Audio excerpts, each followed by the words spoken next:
Bismillahirrahmanirrahim. Assalamualaikum warahmatullahi wabarakatuh. Innal hamdalillah nahmaduhu wa nasta'inuhu wa nastaghfiruh wa na'udzu billahi min shururi anfusina wa min sayyiati a'malina.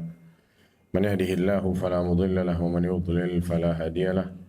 Asyhadu an la ilaha illallah wahdahu la syarika lah wa asyhadu anna Muhammadan 'abduhu wa rasuluh sallallahu alaihi wa ala alihi wa sahbihi wa sallama tasliman katsira, amma ba'd. Alhamdulillah, kita panjatkan puja dan puji syukur kita kepada Allah Subhanahu wa taala atas segala limpahan nikmat, rahmat dan karunia-Nya.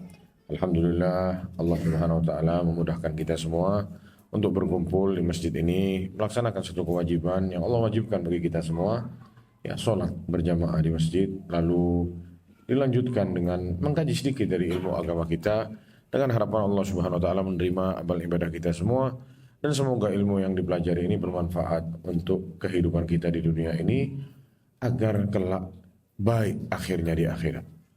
Salawat serta salam tak lupa kita curahkan kepada Nabi kita Muhammad sallallahu alaihi wasallam dan juga kepada keluarga beliau, istri-istri beliau dan para pengikut beliau dengan baik sampai hari kiamat. Para jamaah yang dirahmati Allah, apa judul kajiannya? Duh, enggak tahu. Kalau enggak tahu, enggak jadi kajian kita. Hah? Apa judulnya? Efek dosa bagi hamba-hamba Allah Subhanahu wa taala. Ya. Para jamaah, Rasulullah SAW itu bersabda, kullu bani Adam khata'. Ya, setiap anak cucu Adam itu adalah berbuat salah. Ya, kita berbuat dosa. Pasti ya tidak ada yang maksum kecuali Rasulullah SAW. Semua kita pernah melakukan dosa, bahkan mungkin sampai detik ini masih terus-menerus melaksanakan satu dosa. Namun kata Rasulullah, wa khairul khatta'ina tawwabun, sebaik-baik yang berdosa itu adalah orang yang pandai bertobat kepada Allah Subhanahu wa taala.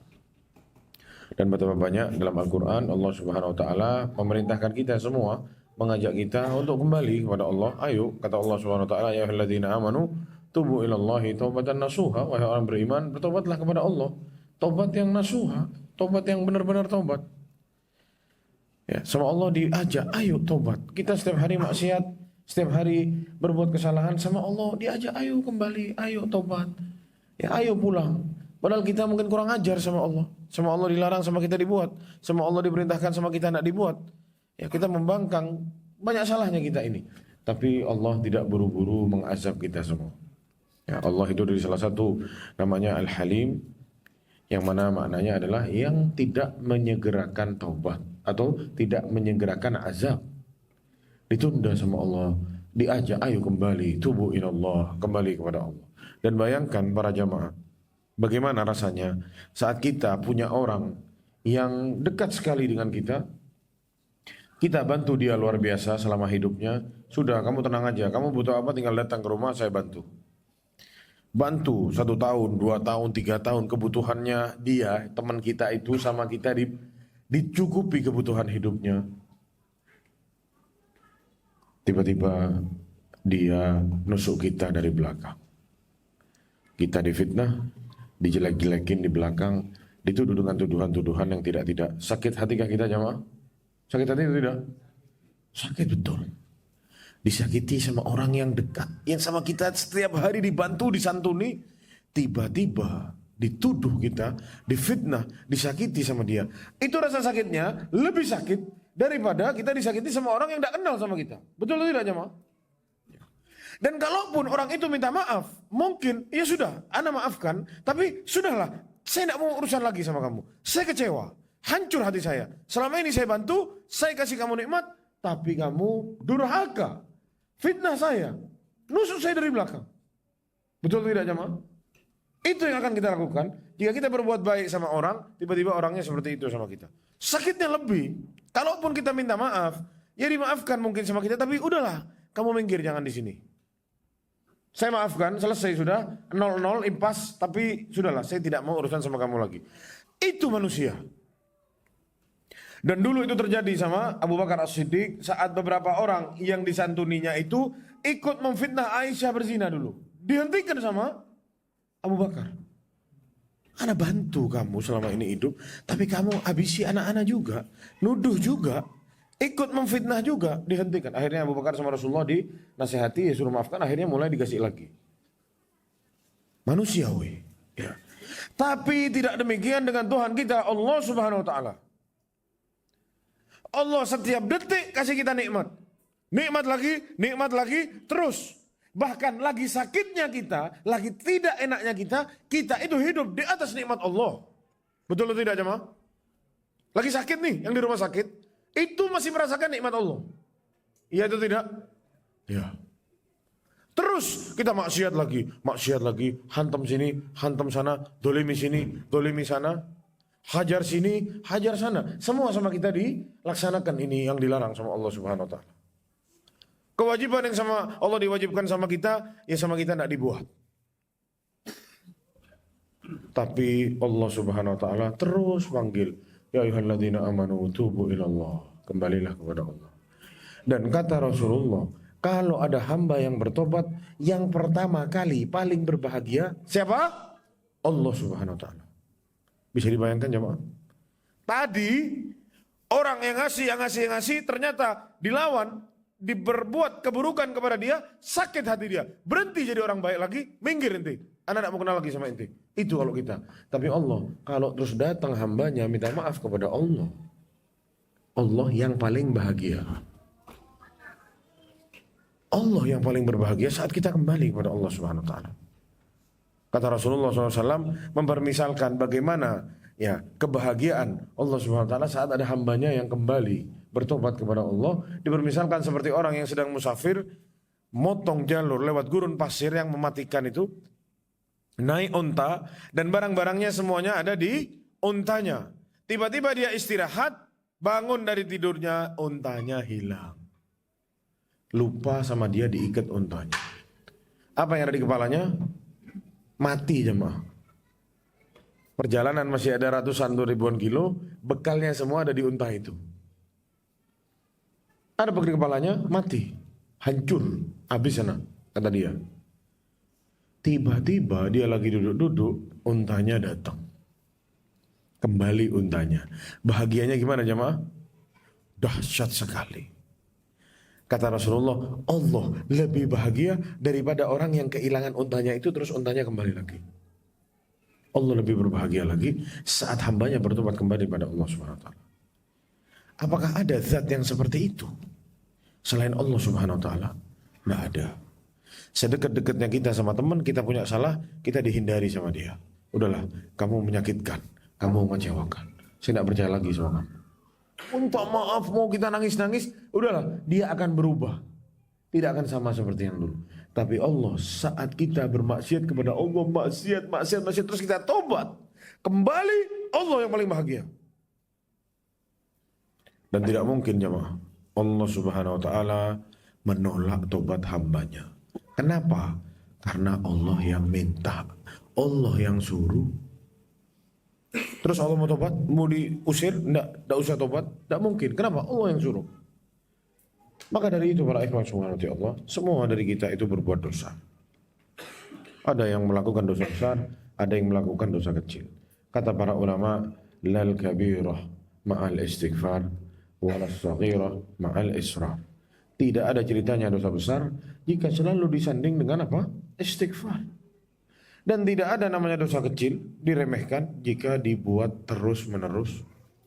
Sekarang lagi, akhirnya jadi apa? Besar. Tidak ada ceritanya dosa kecil kalau terus menerus dibuat. Dan para jemaah yang mengerikan lagi dari dosa-dosa ini, bahwasanya dosa-dosa ini memiliki efek dan dampak yang merusak jiwa dan diri seorang hamba. Dan merusak agama seorang hamba. Ada beberapa efek dan dampak yang akan kita jelaskan sebentar lagi. Ya, disebutkan oleh Imam As-Sa'di ya, di dalam tafsirnya bahwasanya innal ma'asi, bahwasanya maksiat-maksiat itu tukharribud diyara al-amirah. Sungguh maksiat-maksiat itu merusak negeri-negeri yang makmur dan merampas berbagai nikmat ya, Itu salah satu efek dari maksiat, membuat negeri yang makmur itu dirampas sama Allah kemakmurannya dari berbagai nikmat yang Allah berikan. Lalu kata Imam As-Sa'di, wa taslubun ni'ama al-batinata wadh-dhahirah, dan mencabut kenikmatan baik yang tersembunyi maupun yang tampak. Fakam laha minal uqubati wal awaqibi al-wakhimah, dan betapa banyaknya maksiat menimbulkan hukuman dan akibat yang mengerikan bagi pelakunya. Wa kam azalat min ni'matin wa ahallat min mahnatin atau mihnatin wa niqmah, dan betapa sering maksiat itu melenyapkan nikmat dan menggantinya dengan ujian dan siksa. Awalnya dia baik-baik saja, sama dia ditabraklah semua batasan-batasan Allah, ujungnya berantakan dan hancur semua. Dimulai dari keluarga. Orang maksiat jemaah, ya, semakin besar maksiat yang dia buat, dampaknya bagi kehidupan dia itu akan semakin besar juga. Sehingga banyak dari maksiat-maksiat itu merusak. Apa yang dirusak? Pertama, keluarganya. Wallahi, ada orang yang anak kenal kemarin sore, Masya Allah, baik, hadir pengajian rutin, akhirnya dia terfitnah sama seorang wanita, terlena, sampai akhirnya dia berzina sama perempuan itu di rumahnya sendiri. Istrinya ditelantarkan, ibunya tidak digubris. Lihat, rumah tangganya jadi apa? Hancur berkeping-keping. Sudah dinasihati dan anak sendiri yang turun untuk mencoba menasihati. Awalnya beliau mau menerima, tapi kalah nasihat anak sama hawa nafsunya dia. Apa yang terjadi? Hancur rumah tangganya. Awalnya belum berzina, sekarang sudah mengaku sudah berkali-kali berzina. Di mana? Di rumahnya istrinya yang dia bangun rumah tangga di situ. Dibawa tuh perempuan zina di kasurnya istrinya itu. Apa enggak namanya ini gelap semua sudah dunia jemaah? Bukankah maksiat itu punya dampak? Inilah dampaknya. Dijerat orang sedikit-sedikit. Terus tambah lagi, tambah lagi, tambah lagi. Sampai hancur, bahkan kalau bisa sampai murtad, musyrik, mati dalam keadaan kafir. Kalau bisa diseret sampai ke sana. Karena maksiat itu memutus keimanan seseorang atau mengurangi keimanan seseorang. Dikurangi, sampai habis. Dan yang mau kita bahas pada malam hari ini, ya, apa dampak dari maksiat terhadap individu, ya, jiwa-jiwa kita ini. Poin yang pertama, disebutkan bahwasanya maksiat itu dapat menimbulkan al-wahsyatu wal-zulmatu fil qalb, kegelapan dan kesempitan di dalam hati. Jangan dipikir jamaah, orang yang suka maksiat itu lapang dada, jiwanya besar, bertawakal kepada Allah, husnudzon kepada Allah. Jangan diharap seperti itu. Orang yang gemar bermaksiat itu hatinya sempit, gelap, sesat. Makanya kita tidak kaget lihat orang-orang yang suka maksiat itu, yang hura-hura di TV itu, tiba-tiba ditangkap sama polisi. Kenapa? Ketahuan pakai obat-obatan terlarang. Kenapa? Sempit hatinya. Perlu obat-obatan untuk melegakan dirinya. Minum khamr, ya, supaya penat-penat di kepalanya hilang. Dia sendiri yang bikin penat kepalanya, dia sendiri yang bikin sesak dadanya dengan maksiat-maksiat yang dia buat.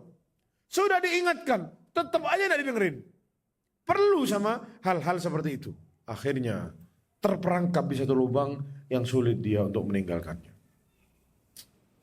Disebutkan para jamaah sekalian, Abdullah bin Abbas radhiyallahu anhu mengatakan satu riwayat, Inna lil hasanati dhiya'an fil wajhi. Sungguh kebaikan itu memberikan cahaya pada wajah pelakunya. wa nuran fil qalbi, dan cahaya dalam hatinya, wa sa'atan fil rizq, dan melapangkan rezeki seseorang. Lihat, ini orang-orang yang suka beramal soleh, buat kebaikan. Salah satu dampaknya buat diri orang, apa tadi? Cahaya di wajahnya. Ada penerangan, sama Allah diterangi hatinya. Yang ketiga, sama Allah dilapangkan rezekinya. Wa quwwatan fil badani, dan kuat badannya. Subhanallah. Ini kuat badannya ini jamaah. Betapa banyak ana melihat sendiri dengan mata kepala ana sendiri. Bapak-bapak sudah tua jalan pakai tongkat, tawaf di Masjidil Haram di lantai 2. Satu langkah gandengan suami istri, mungkin umur sudah 70 lebih. Putar, itu satu putaran jamaah hampir sekilo jamaah. 7 putaran berarti 6 kilo lebih, hampir 7 kilo. Jalan, kuat. Kenapa? Kuat badannya. Tapi yang muda-muda, yang kencang-kencang, fitness. Yang al-mu'minul qawi khairun wa habbu ilallah, kata dia. Mukmin yang kuat lebih dicintai oleh Allah, fitness, angkat beban. Ke masjid, tidak mampu. Katanya al-mu'minul qawi. Kenapa? Datanglah ke tempat fitness, ngelihatlah itu perempuan-perempuan yang semi telanjang. Gimana mau kuat kalau itu yang dilihat? Musik jedang-jedung, sampai bergetar-bergetar semua. Gimana mau kuat jemaah? Betul ototnya kuat, tapi hancur hatinya. Lemah semuanya para jemaah sekalian. Ya. Wa mahabbatan fi qulubil khalqi, dan orang yang suka berbuat kebaikan itu akan sama Allah diberikan rasa cinta. Orang-orang yang ada di sekitarnya akan cinta sama dia. Dan ini yang kita harapkan jemaah.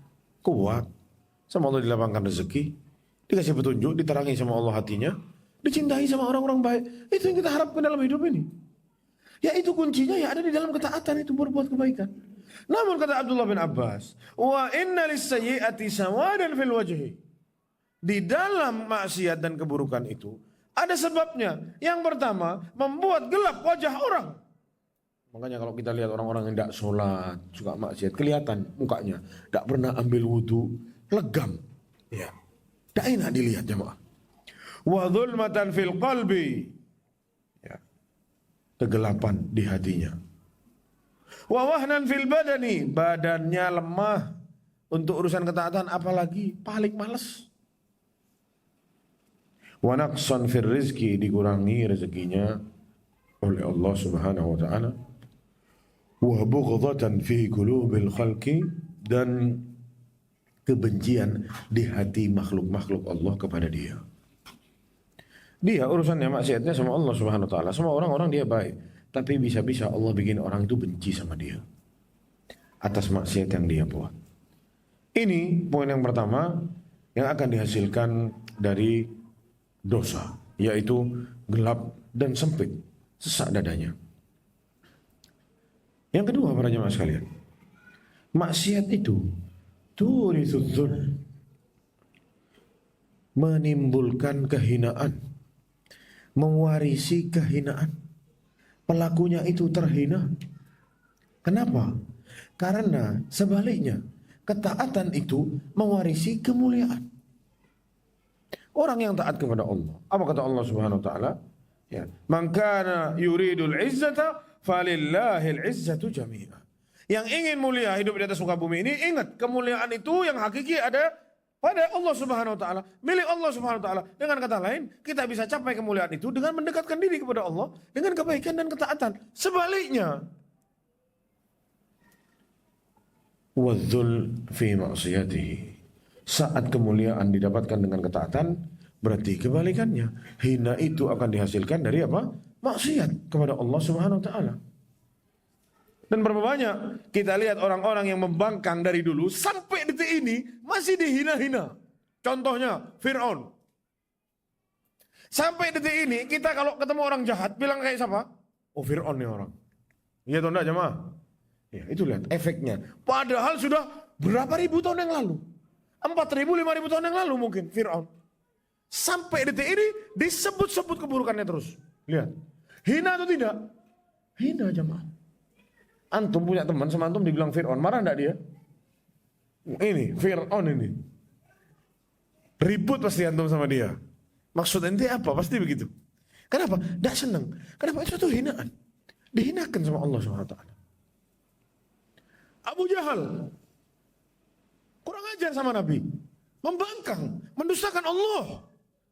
Apakah tidak dihina-hina sampai detik ini? Terus dihina-hina. Makanya katanya orang itu kalau di Arab itu ada yang keturunannya Nabi, yang baik-baik keturunannya sahabat, ada juga keturunan Abu Jahal. Nah, bahasanya gitu. Ya yang baik-baik berarti keturunan Nabi dan para sahabat. Lalu kalau yang buruk-buruk ya mungkin keturunannya Abu Jahal. Padahal bukan keturunan Abu Jahal juga. Tapi ini satu indikasi saat seseorang mau hina orang, pakai namanya dia. Terhina sampai sekarang. Itulah yang dibilang mewarisi kehinaan.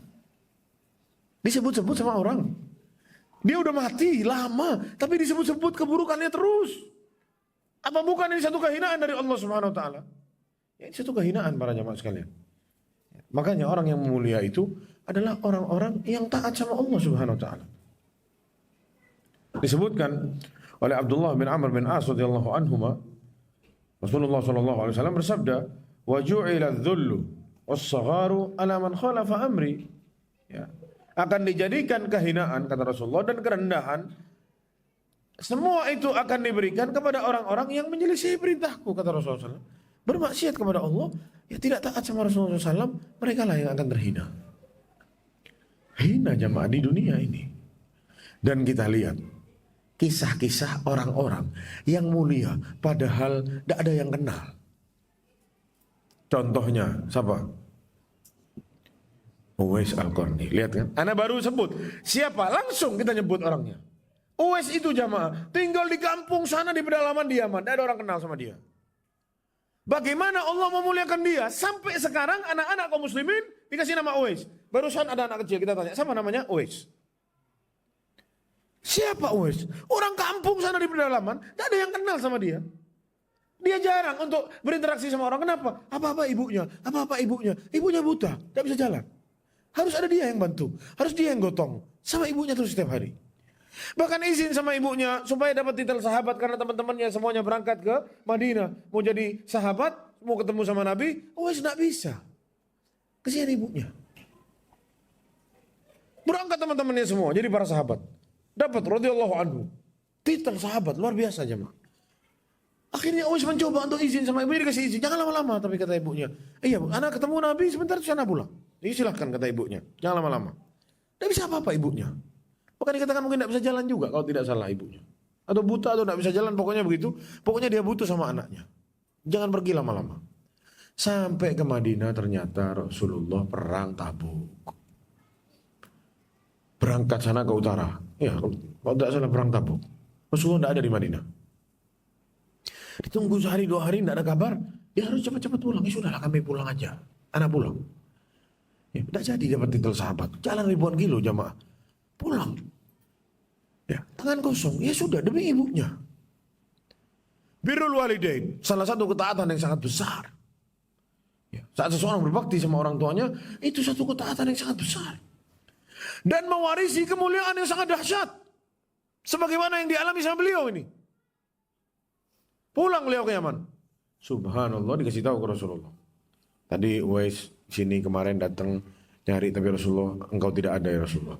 Subhanallah Rasulullah bilang jamaah ke Umar bin Khattab. Kalau datang tentara dari Yaman ada yang namanya Uwais bin Amir, mintalah kamu doa kepada dia, doa ampunan. Suruh dia doakan kamu supaya kamu diampuni sama Allah Subhanahu wa taala. Siapa dia ini? Mukanya kayak apa? Tidak ada yang tahu. Sana di kampung di Yaman di pedalaman sana. Disebut-sebut namanya sama Nabi. Padahal Nabi tidak pernah tahu mukanya dia. Tidak pernah ketemu sama dia. Berarti siapa yang ngasih tahu jamaah? Allah Subhanahu wa taala yang ngasih tahu lewat malaikat Jibril. Lihat. Sana orang di dalam tidak ada yang tahu. Tidak ada media, tidak ada video, tidak ada. Telepon pun tidak ada. Tapi lihat bagaimana Allah memuliakan seorang hamba yang taat kepada Allah. Dia punya amalan-amalan kebaikan. Subhanallah, jamaah Umar dengar itu dipegang sama Umar. Setiap datang tentara dari Yaman, tanya, Afikum Uwais bin Amir? Ada yang namanya Uwais bin Amir? Tidak ada, sudah, minggir. Ini tentara datang mau perang nih. Karena di zamannya Umar itu peperangan dahsyat. Lawan Romawi sekaligus lawan Persia. Jadi satu semuanya, berangkat.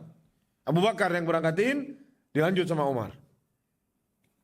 Datang lagi kelompok tentara-tentara dari Yaman, siap berperang. Afikum Uwais bin Amir? Ada yang namanya Uwais bin Amir? Tidak ada. Lanjut lagi, berangkat semua. Sampai satu hari ditanya lagi sama, ini beberapa waktu lama jamaah. Umar itu penasaran, ini orang siapa? Kok sampai disebut namanya sama Nabi? Sehebat itukah dia? Doanya diterima sama Allah. Nabi yang bilang. Uwaisnya pun tidak tahu kalau dia bisa begitu. Bisa dibayangkan jamaah? Uwaisnya tidak tahu kalau dia itu doa diterima sama Allah. Rasulullah yang ngasih tahu. Kabar langsung berarti wahyu dari Allah Subhanahu wa taala. Ya, yang merekomendasi orang ini dari Allah langsung. Subhanallah, suatu hari ditanya, Afikum Uwais bin Amir? Ada yang namanya Uwais bin Amir? Ada, ana katanya. Sini kata. Uwais bin Amir? Iya. Bin Murad? Betul. Bin Qarn? Dari kampung Qarn sana? Iya. Kamu pernah sakit kulit? Disisakan sama Allah sedikit seperti koin di perutmu? Betul. Kaget ya lu. Kok nih orang tahu nih? Padahal tidak pernah ketemu. Punya ibu? Oh, iya betul. Istaghfirli, kata Umar. Doakan anak ampunan. Cepetan, doa kepada Allah. Kata Uwais, ya ente Umar bin Khattab, anak siapa? Uwais ada orang kampung sana, tidak tahu apa-apa. Ente Amirul Mukminin, Khulafaur Rasyidin, sahabatnya Nabi, Umar bin Khattab. Orang takut sama ente, setan takut sama ente. Minta doa sama anak siapa, kata Uwais. Jadi Uwaisnya itu tidak tahu kalau dia itu orang spesial yang disebut namanya oleh Rasulullah SAW. Cepat katanya Umar, istaghfirli, cepetan. Ya. Semua astaghfirullah. Akhirnya Allahumma gfirli Umar, ya Allah ampunilah hambamu Umar bin Khattab. Tapi Uwais penasaran, ente kok bisa tahu ini? Kok gimana? Dapat dari mana informasi ini? Kan kasih tahu sama dia, ana mendengar Rasulullah bilang, diceritainlah sama Umar, kalau datang dari orang Yaman, tanya, cari yang namanya Uwais bin Amir, karena doanya diterima sama Allah Subhanahu wa taala. Ya. Mulia jamaah. Orang dari kampung, tidak ada yang kenal. Dicari sama Umar bin Khattab. Siapa dia? Dicarinya bukan dicari karena penjahat. Dicari, dimintain doa. Siapa beliau? Ternyata ditemui beliau orang yang berbakti kepada ibundanya. Amal soleh yang sangat. Minta doa sama anak lo. Ente tidak mau minta doa sama anak. Umar minta doa sama anak lo ya. Jangan macam-macam ente. Tak doakan nanti. Jangan macam-macam. Apa Uwais seperti itu? Tidak. Dia menyendiri. Tidak mau dia dikenal sama banyak orang. Kata Umar, kamu mau kemana? Anak mau ke Irak. Ya. Anak tulis ini ya buat gubernurnya Irak supaya diperhatikan kamu. Udah kata dia, anak lebih baik mengasingkan diri. Akhirnya berangkat ke Irak. Sudah tidak usah. Di Irak mulai orang yang kenal sama dia minta doa. Uwais, doain anak, doain anak. Katanya Uwais, kamu ketemu sama Umar ya? Umar yang ngasih tahu ya, katanya dia. Iya, akhirnya dia mengasingkan diri. Ya, dimuliakan sama Allah, padahal dia sembunyi jamaah. Tapi dikejar sama orang, dikenal sama orang. Padahal dia tidak pernah muncul di depan orang. Anak Uwais yang katanya Nabi doanya diterima itu loh. Pernah begitu Uwais? Tidak pernah. Tapi dicari sama orang. Sampai dia akhirnya menghindar. Malu. Merasa tidak pantas. Lihat bagaimana Allah memuliakan seorang hamba. Mudah atau tidak jamaah? Mudah. Dan bagaimana lihat Allah menghinakan hamba-hambanya yang kurang ajar sama Allah. Orang sekelas Fir'aun. Apa yang tidak punya Fir'aun? Semuanya punya. Istri yang sah, sisanya selir-selir. Sebanyak-banyaknya. Semaunya dia. Harta emasnya, tidak usah ditanya. Sampai Bani Israel itu kalau lebaran pinjam emas sama Fir'aun. Istrinya Bani Israel itu dihiasi dengan emasnya Fir'aun. Nanti habis lebaran, balikin lagi semuanya. Sampai akhirnya terakhir, saat mereka semua kabur, Bani Israel dibawa sama Nabi Musa, emasnya belum sempat dikembaliin. Marah Fir'aun, kejar tuh kata Fir'aun. Emas Anda dibawa kabur sama mereka. Salah satu, lihat, dahsyat. Sampai Fir'aun itu menghina Nabi Musa. Kalian itu mau ikut dia atau mau ikut anak? Kalau anak sudah pasti. Ini lihat istana di belakang anak, di bawahnya ngalir sungai Nil. Ya. Sungai itu ngalir di bawah istana anak. Percaya sama anak, percaya sama dia. Sampai dihina seperti itu Nabi Musa. Dari saking dia merasa punya semua. Bagaimana Allah hinakan? Sampai malaikat Jibril itu ya enak juga sama Fir'aun. Sampai Fir'aun mau beriman itu disumpel mulutnya sama malaikat Jibril sama tanahnya laut itu. Diam sudah, tidak usah ngomong. Istilahnya begitu. Ada orang tanya, loh Ustaz kok malaikat Jibril halang-halangi orang? Kan orang mau tobat. Iya, tobatnya Fir'aun tidak diterima. Karena dia sudah nyawanya di kerongkongan mau mati. Terus apa? Bertobat. Tidak ada gunanya. Sekalian sama malaikat Jibril disumpel mulutnya. Dan lihat, dia ngaku sebagai Tuhan kan? Sama Allah dia ditenggelamkan dengan makhluknya dia sendiri. Kalau dia Tuhan, berarti laut itu adalah makhluknya. Iya kan? Sama Allah dihinakan. Gimana? Dihinakan sama sesuatu yang dia anggap sebagai makhluknya. Allah mau hinakan seseorang jemaah sangat mudah bagi Allah Subhanahu wa taala. Urusannya ada pada diri kita. Kita mau jadi orang baik atau kita mau jadi orang yang jahat. Tinggal lihat saja nanti bagaimana Allah hinakan kita semua. Nauzubillah min dzalik. Semoga Allah tidak sampai menghinakan kita di dunia ini jemaah. Poin yang selanjutnya. Berapa poin yang sudah kita bahas? Baru 2 ya.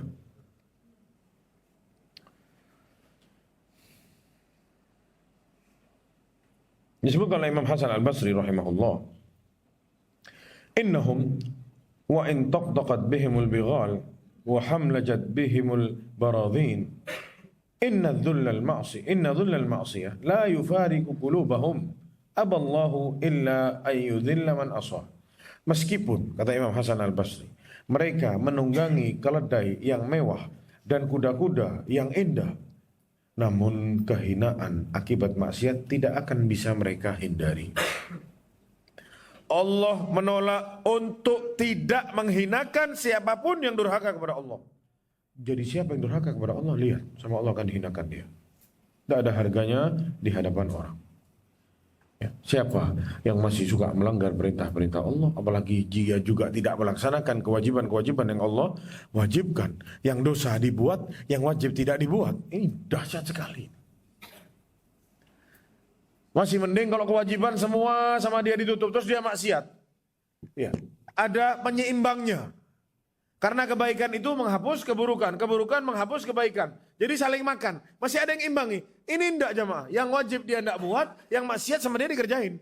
Enggak ada yang mengimbangi. Min, tambah habis, terus tambah habis semuanya. Ini berbahaya para jemaah sekalian. Jangan sampai kita menjadi hamba-hamba yang seperti ini. Yang selanjutnya para jemaah sekalian, poin yang ketiga. Dikatakan bahwasanya salah satu efek dari maksiat adalah tutba'u 'alal qalbi, menutup pintu hati. Dengan kata lain, mengeraskan hati manusia. Antum kalau ngingetin perokok suruh berhenti rokok, langsung dia bisa jadi ulama ahli fatwa. Kata siapa haram? Langsung dia berfatwa. Padahal tidak tahu baca Arab gundul tidak bisa. Ya, ulama juga bukan. Ya. Emosi langsung.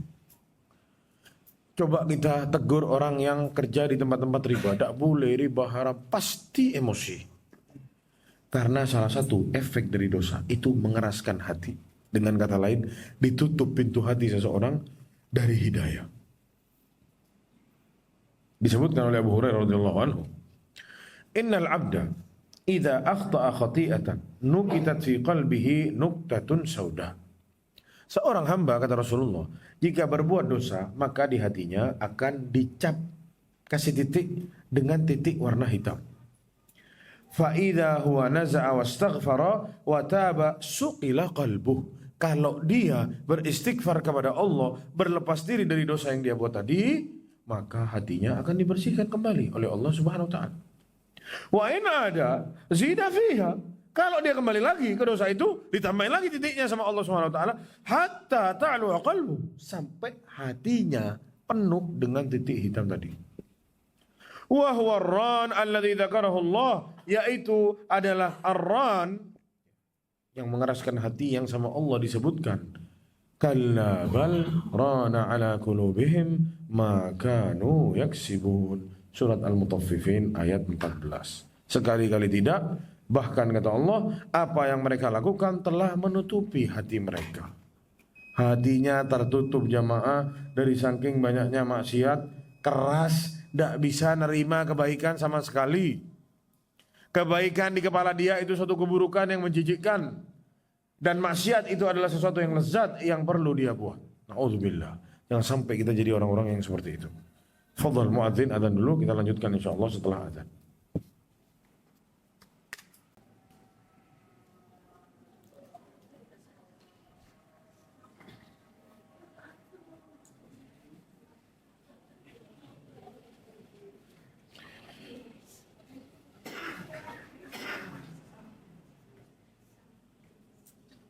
Kita lanjutkan para jamaah subhanahu wa ta'ala. Poin yang keberapa sekarang?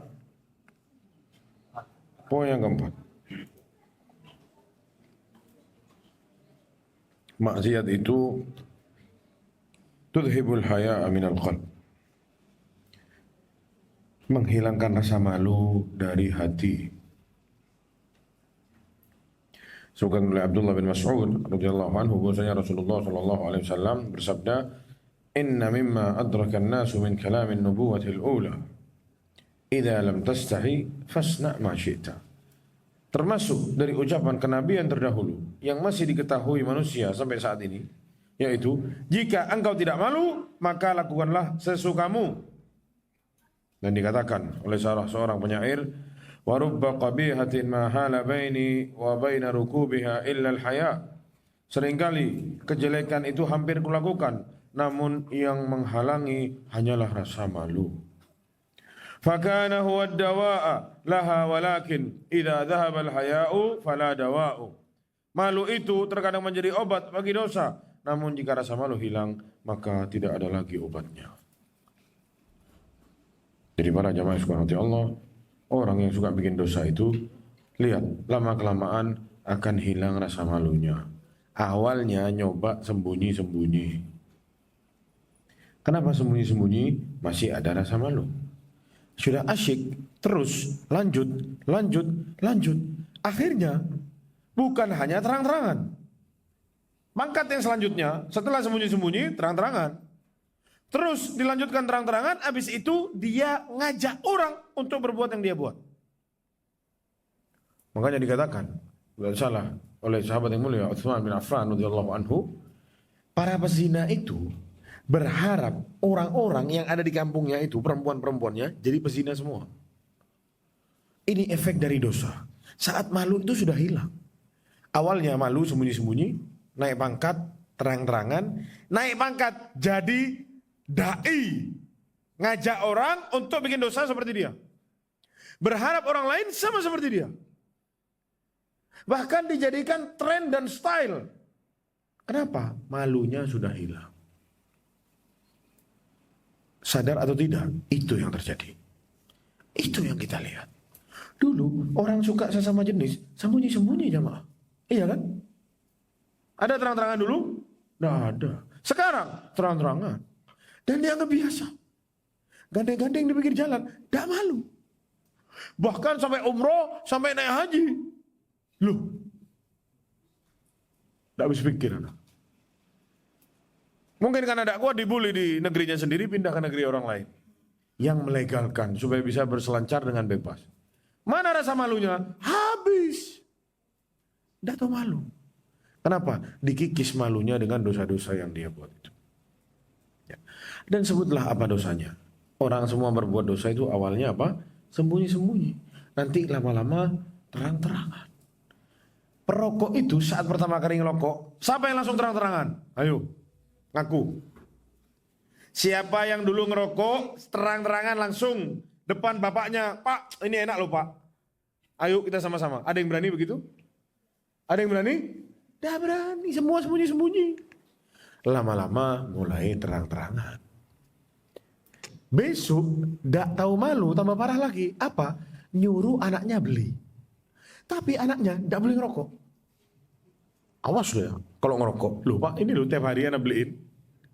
Kan anak penasaran juga kata anaknya pengen ngerokok kan.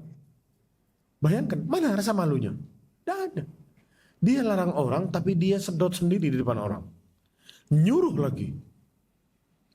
Bahkan sampai ke titik, orang yang sudah mau tobat dari rokok, mau berhenti, diganggu, digoda supaya ngerokok lagi. Ayolah coba, tidak kangen kata dia. Bukannya dia malu, temannya mau tobat dia bantu, ini enggak, tambah dihancurkan sekalian. Habis rasa malunya jemaah. Dan itu salah satu efek dosa yang dikatakan oleh para ulama. Ya, enggak malu. Santai aja. Hal biasa ini. Ya. Dan itulah dosa berderajat pelan-pelan. Nanti naik pangkat, habis rasa malunya. Akhirnya bebaslah dia berbuat. Kayak yang terakhir-terakhir terjadi. Ada yang buka cadar katanya untuk Allah. Buka cadar untuk siapa? Untuk Allah. Bukan pakai cadar lillah, bukan. Tapi buka cadar untuk Allah. Awalnya buka cadar aja. Lama-lama, sekarang jadi apa? Ya terjadilah apa yang terjadi. Ya, orang nasihati sama dia dianggap itu memusuhi. Itu yang terjadi. Ya, na'udzubillah. Yang selanjutnya para jemaah sekalian, bahwasanya dosa itu menimbulkan ketakutan dan kegelisahan dalam hati. Disebutkan bahwasanya ketaatan adalah benteng dari Allah Subhanahu wa taala yang paling kuat. Jika seorang hamba hidup di atas ketaatan, maka dia sedang hidup dalam benteng-benteng yang sangat kokoh. Siapa yang taat kepada Allah, maka segala yang menakutkan akan berubah menjadi keamanan. Ya, kata Allah Subhanahu wa taala, "Walladzina amanu wa lam yalbisu alladzina amanu wa lam yalbisu imanahum bidzulmin ulaika lahumul amnu wa hum muhtadun."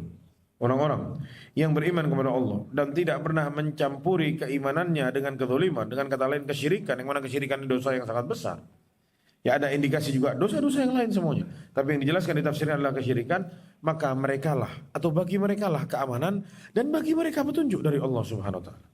Ini yang dimaksud oleh para ulama bahwasanya orang yang taat kepada Allah, mentauhidkan Allah, ibadahnya benar, amalannya benar, maka segala yang menakutkan akan berubah menjadi keamanan buat dia.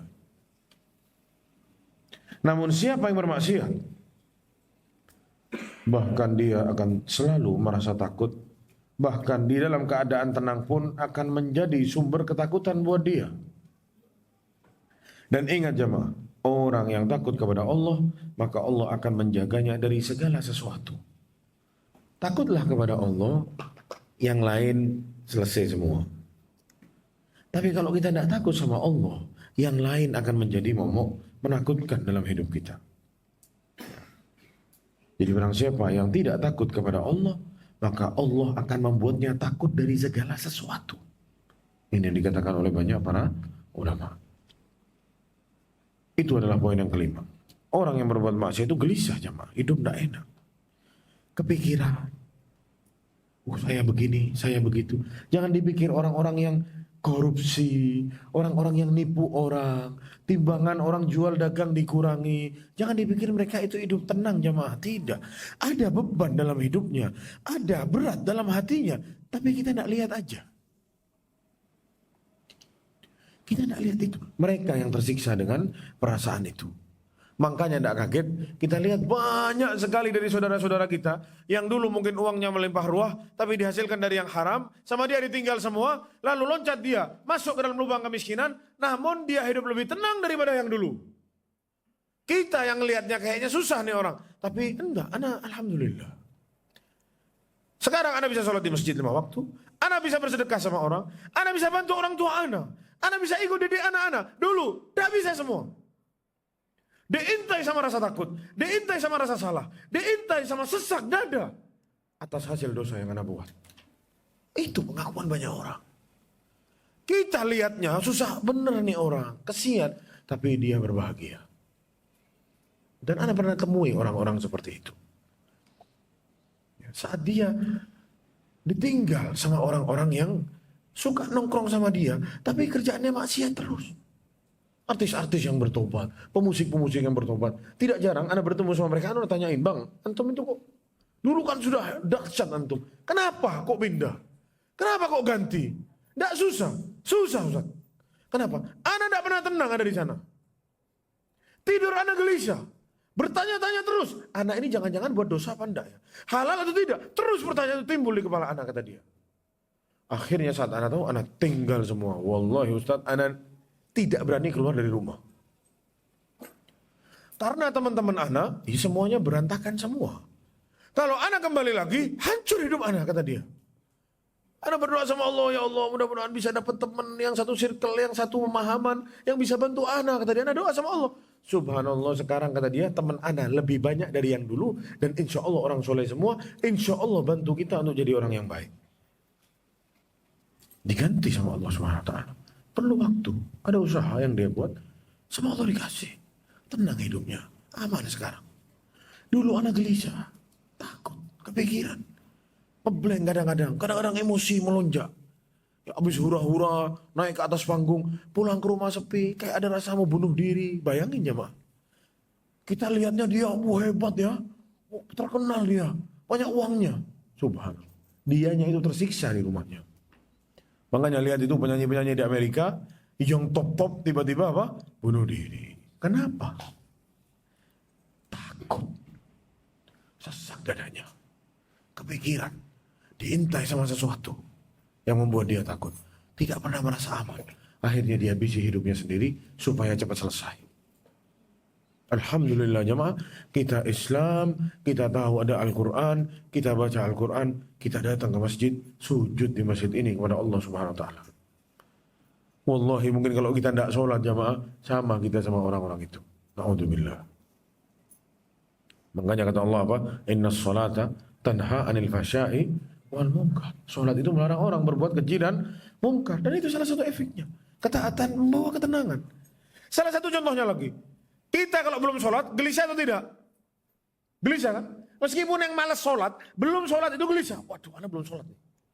Meskipun sama dia ditunda-tunda, tapi diintai sama rasa takut. Ya itu. Itu. Yang dibilang rasa takut, ya itu. Sholat orang yang tidak sholat, telah berbuat dosa yang sangat besar. Makanya saat dia belum sholat, gelisah. Ya itulah ketakutan yang mengintai orang-orang yang suka bermaksiat kepada Allah.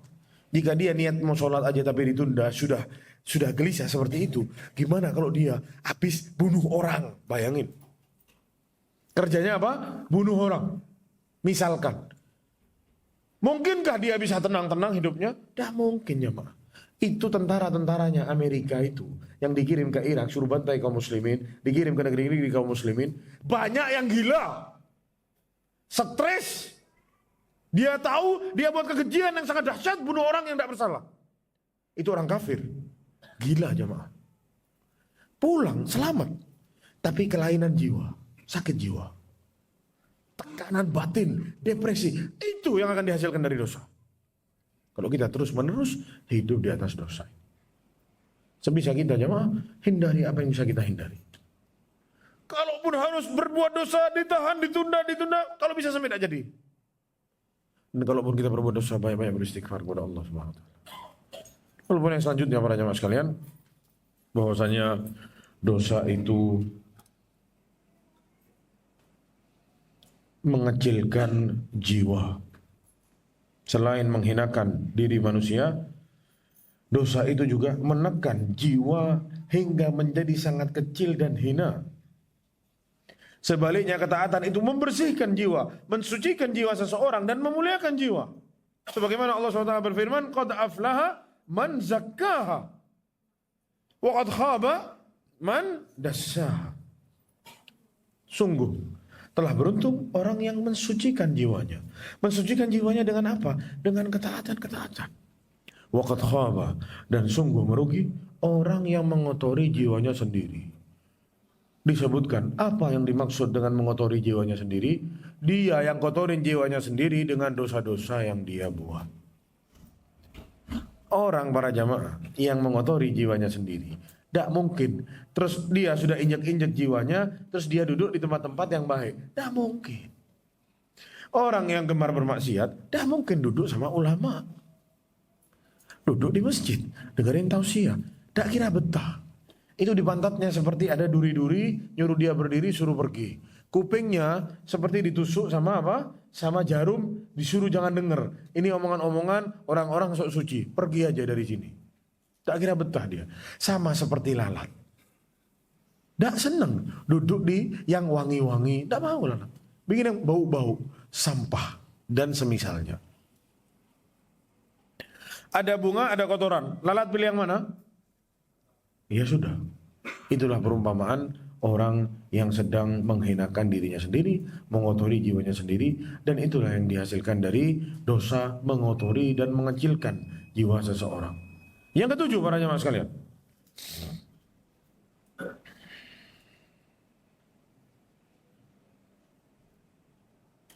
Dosa itu bisa membuat hati orang itu terbalik. Yang hak jadi batil, yang batil jadi yang hak. Yang baik dianggap buruk, yang buruk dianggap baik.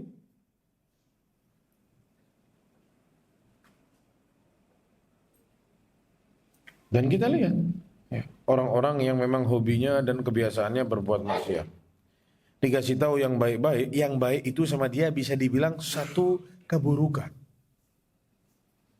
Akan ada framing-framing buruk bagi yang namanya apa? Kebaikan.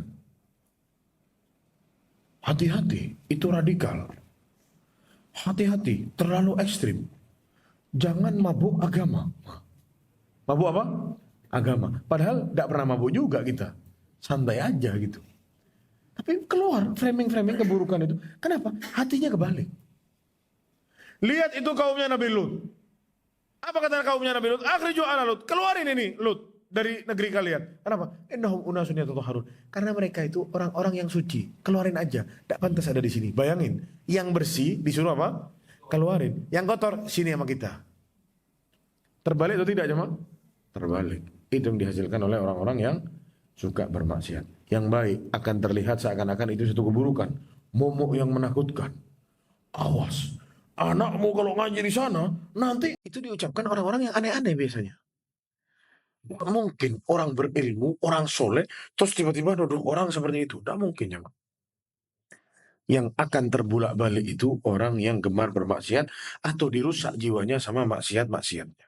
Dan yang terakhir para jamaah sekalian, bahwasanya sebagaimana ketaatan dapat melapangkan dada seseorang, maka maksiat dapat menyempitkan dada seseorang. Orang itu akan dibuat pesimis, suudon, doanya malas, malah suka ngomong yang buruk-buruk. Ya. Allah Subhanahu wa taala berfirman, "Faman yuridillah ayyahdiyahu yashrah sadrahu lil Islam." Siapa yang Allah inginkan beri petunjuk kepadanya, Allah akan buat dia mau menerima Islam dengan segala amalannya. Wa man yurid ayyudhillahu, tapi siapa yang Allah inginkan menyesatkannya, yaj'al sadrahu dhayiqan harajan ka'annama yas'adu fis sama'. Tapi siapa yang Allah ingin menyesatkannya, maksudnya ya, tidak mungkin ada orang yang mau jadi orang baik sama Allah disesatkan, tidak mungkin ya. Jadi memang orang yang sama Allah disesatkan itu memang dia pilih jalan itu. Apa kata Allah? Allah jadikan sempit dadanya, Allah jadikan sesak dadanya, sebagaimana dia diangkat ke atas langit. Para ilmuwan sadar, ternyata Al-Quran sudah ngasih tahu, semakin tinggi orang terbang, semakin susah untuk bernafas. Betul tidak ya? Betul ya? Ini ayatnya. Surat Al-An'am ayat 125. Allah akan jadikan sesak dadanya seperti orang yang diangkat ke langit. Dengan kata lain, orang semakin tinggi akan semakin sesak dan sulit untuk bernafas. Kurang oksigen ada di atas sana. Ini ayatnya. Allah jelaskan sudah, memang secara tidak langsung, tapi dipahami, dan itu yang ada sekarang. Itu yang jadi ilmu pengetahuan sekarang. Namun bukan sains yang sedang kita bahas sekarang. Tapi bagaimana Allah mau bikin orang itu sesak saat hobi dia itu bermaksiat. Ya. Allah SWT berfirman, "Waman a'rada an dzikri fa inna lahu ma'isyatan dzonka." Barang siapa yang enggan mengingatku, jangankan maksiat jamaah, tidak mengingat Allah, lupa sama Allah, apa-apa dia tidak kembalikan ke Allah, sholatnya berantakan, ibadah-ibadahnya berantakan semua, maka baginya kehidupan yang sempit. Di dunia sempit, di alam barzah sempit, kata Rasulullah, dijepit di kuburnya sampai patah semua tulang rusuknya, dan di akhirat pastinya lebih dahsyat lagi. Maka para jemaah subhanahu Allah, inilah 8 poin yang akan dihasilkan dari maksiat-maksiat yang kita buat. Kuncinya satu, ya saat kita berbuat dosa kepada Allah, segeralah bertobat kepada Allah Subhanahu wa taala. Imam Ibnu Qayyim punya nasihat yang sangat baik. Kata beliau, ya ini bisa kita terapkan di setiap hari kita, bahwasanya alangkah baiknya, kata beliau, jika setiap malam sebelum kita tidur, kita duduk, kita renungi apa saja dosa yang sudah kita buat di hari ini.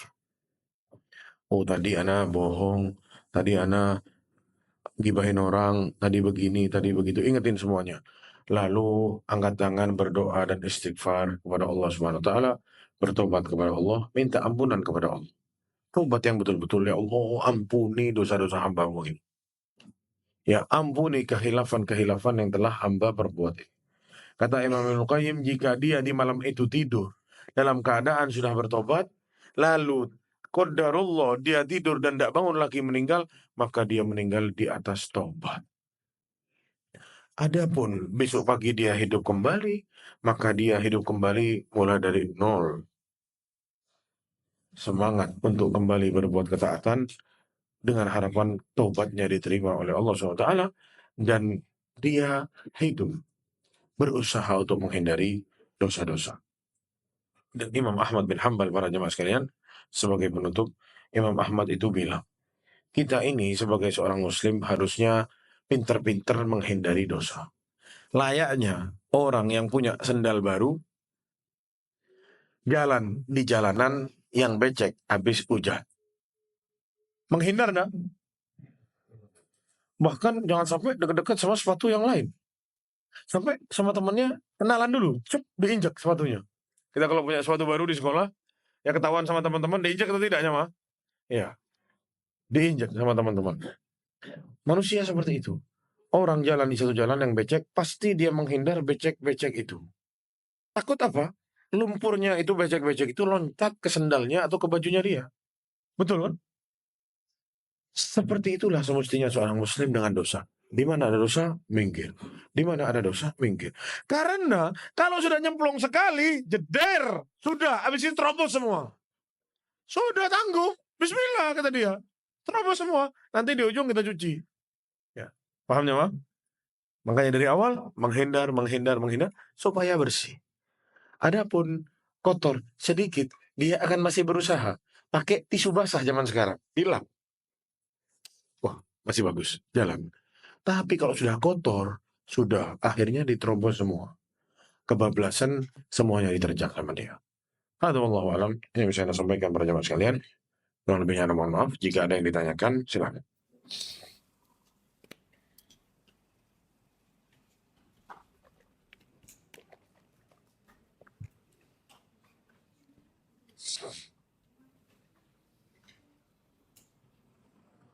Baik, jika tidak ada yang ditanyakan, cukupkan sampai di sini. Wassalamualaikum warahmatullahi wabarakatuh. Assalamualaikum warahmatullahi wabarakatuh.